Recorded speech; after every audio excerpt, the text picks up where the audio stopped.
کل جماعتی حریت کانفرنس نے امریکی صدر ڈونلڈ ٹرمپ کو دہائیوں پرانے تنازع کشمیر کے حل کے لیے گزشتہ دور صدارت میں ان کی طرف سے کی گئی ثالثی کی پیشکش یاد دلائی ہے۔ کل جماعتی حریت کانفرنس نے ایک خط میں صدر ٹرمپ کی توجہ کشمیر پر امریکہ کی تاریخی ذمہ داری کی طرف مبذول کرائی اور ان سے تنازع کشمیر کے مذاکراتی حل کے لیے دوبارہ کوششیں شروع کرنے کا مطالبہ کیا۔ خط میں کہا گیا ہے کہ اقوام متحدہ کی طرف سے حق خودارادیت کا وعدہ پورا نہ ہونے کی وجہ سے مقبوضہ جموں کشمیر کو گزشتہ 7 دہائیوں سے زائد عرصے سے بڑے پیمانے پر فوجی تعیناتی، جبر و استبداد اور انسانی حقوق کی منظم خلاف ورزیوں کا سامنا ہے۔ کل جماعتی حریت کانفرنس نے کہا ہے کہ ماضی میں صدر ٹرمپ کی ثالثی کی پیشکش اگرچہ بھارت نے مسترد کر دی تھی، تاہم کشمیریوں کی مشکلات کے خاتمے کے لیے بین الاقوامی مداخلت ناگزیر ہے۔ دریائے اسنا منگل کو بارودی سرنگ کے دھماکے میں ایک کیپٹن سمیت 2 فوجیوں کی ہلاکت کے بعد بھارتی فوجیوں نے جموں کے علاقے اخنور میں محاصرے اور تلاشی کی کارروائیاں تیز کر دی ہیں۔ تلاشی کی کارروائیوں اور چھاپے کے دوران کئی افراد کو گرفتار کیا گیا۔ حریت رہنماؤں نے سری نگر میں شکیل احمد بخشی اور شوکت بخشی کی رہائش گاہ پر جا کر ان کے والد غلام محمد بخشی کے انتقال پر اظہار تعزیت کیا۔ مرحوم ایک معروف عالم دین تھے۔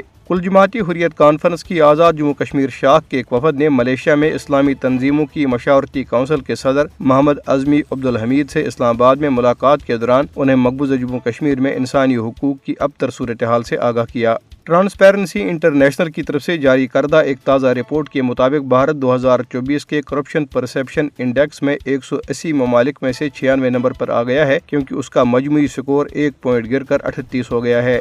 بھارت میں حکمران بھارتیہ جنتا پارٹی کی جابرانہ پالیسیوں اور متنازع قانون سازی نے ملک کے کئی حصوں میں حقیقی آزادی اور علیحدگی کی تحریکوں کو جنم دیا ہے۔ سیاسی تجزیہ کار مقبوضہ جموں کشمیر میں تحریک آزادی، نکسلیوں کی بغاوت اور منی پور کے بحران سمیت تنازعات سے نمٹنے کے مودی حکومت کے طرز عمل پر سخت تنقید کر رہے ہیں۔